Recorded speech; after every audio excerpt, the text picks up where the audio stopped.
Laura here. We're going to start with in-person questions. So, Jacob, kick us off.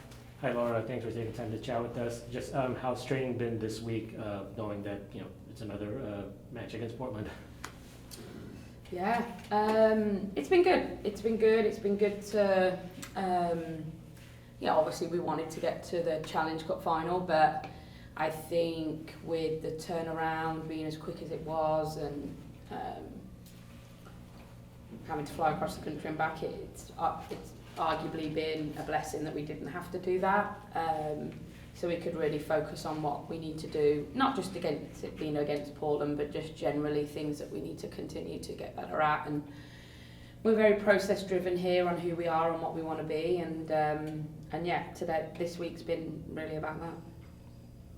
We were talking a little bit to Jess about the team didn't get the result against Portland at home. Yeah. Arguably closer than the 2-0 scoreline, but that's games. And what did you take collectively as a team from that match, knowing you're going to face them this weekend?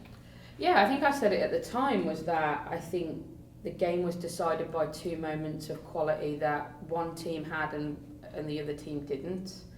And that's something that we've spoken about as a collective, that we have to get better at those things. And when we do have those moments of quality consistently throughout games, we tend to get the result that we want. So that's been a big focus for us this week, and just consistently over the last probably month or so, of just really honing in on the details that make us great, both with and without the ball. So Saturday will be doing different.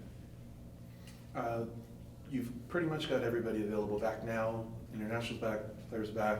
From a player selection standpoint, going to a match like this, knowing you had a little bit of a week and a half as opposed to a week, from a player selection standpoint, looking at the options, does that give you a bigger dilemma, or is it easier or harder knowing that you have everybody available for something like this? It's what we wanted. We built this roster to have that, and we haven't had it a lot this year, unfortunately. So I think to be able to be close to that is great. But we know that it's a collective effort, right? I think that's been a big part of our year, is that a lot of people have had to play different roles throughout the year, and when everyone's available, some people's roles are dramatically different from what they have been at different times of the year. So I think that that's just a real thing that people have had to deal with, which we didn't have to deal with too much last year because there wasn't the major tournament. Obviously there was CONCACAF, but it wasn't for as long. So I think that it's a challenge for sure, but it's what I get paid for. Like, that's ultimately my job, is to try and put the best players that I think can go out and win the game on the field, both at the start and then at the end. And I think that's been something that we've been really talking to the team about, that we're probably in a position this late in the season where the team that starts isn't going to be the team that ends.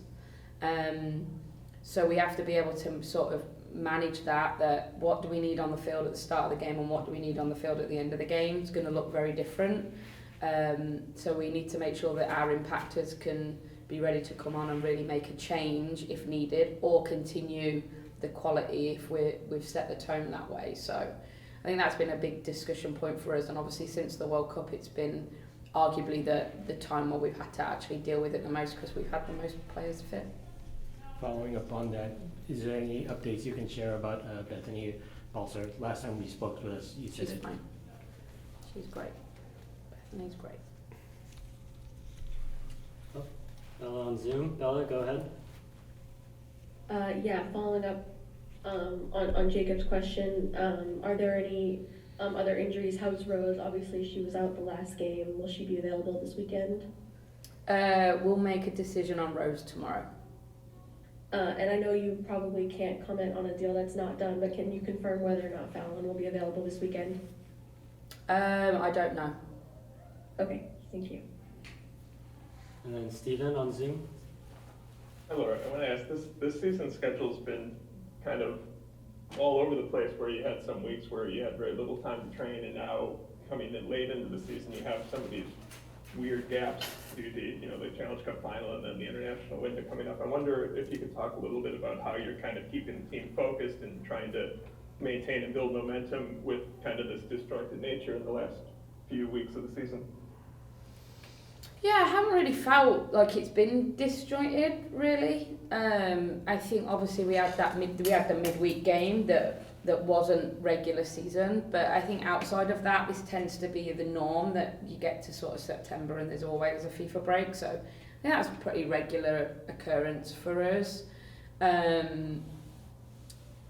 just think that it's good to have training. Like for us this week, like we really delved into some hard stuff early on in the week, and then it gets closer to the game and we start to solve that hard stuff and start to feel better about ourselves leading into the game. So I think when you don't have that time to do that stuff, you just focus on the good all the time because it's what you need to feel good to go into the game.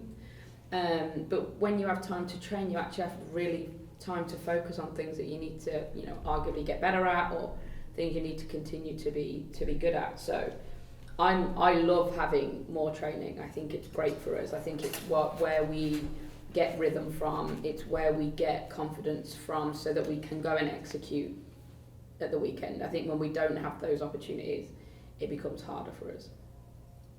Thank you. Thanks, Stephen. And then Jackie? Thank you. Hey Laura, hope all is well. Happy almost Friday. But just with the season wrapping up next month, for you, I guess kind of a twofold question, but what's just the message that you're leaving with your players right now, and has that message changed from where you started out, at least in the beginning of the season? Well, we're in a decent position, in the league. I think the Orlando 3 points was huge. We can't get away from that. And I don't think our message is different. I think it's just more honed in now, right? Like Challenge Cup's done, that's over. World Cup's done, that's over. Now you're into like this one singular goal, right? And so it's just probably more focus driven, I would say, on what the goal is. But I think when you live in a world of trying to live through a process, which we do, and the way that you analyse yourselves and the way you look at your performances and the way that you drive what you want to do next, if it comes from a place of process, then the messaging doesn't really change throughout. So no, it's just become singular focused now, I would say. Sure. Well, thanks so much for your time. Appreciate it, and good luck this weekend. Thanks. Thanks, Jackie. I have one more question. Go ahead. Shea Holmes was one of 2 rookies named to the Challenge Cup Best 11 and got a lot of playing time in that tournament, and just obviously someone you knew about and really wanted to get this year. And what does her journey look like for you? Yeah, Shea had one goal this year, and it was to stay healthy. For those that know Shea, she's had a tough history with injury. So it was to get her body able to sustain a professional season. Touch wood, so far so good. And everything else was a bonus for her. So to get the amount of minutes she got in the Challenge Cup, to get some regular season minutes of late, and actually to be able to be doing it late in the season, all is a bonus.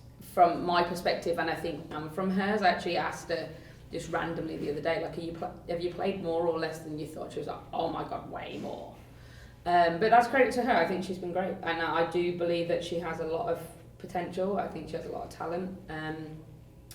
But I think the only thing that was ever going to stop Shea from developing into the player that we believe she can be is if her body could handle it. And I think when you're a rookie, and especially when you've come out of college, the way that the college season is and the way that you train for college, it's very different than this season. So I think getting her used to that has been the biggest driver, and she's done a great job of that. Okay. Thanks, everyone. Thanks, Laura. Thanks, Pete.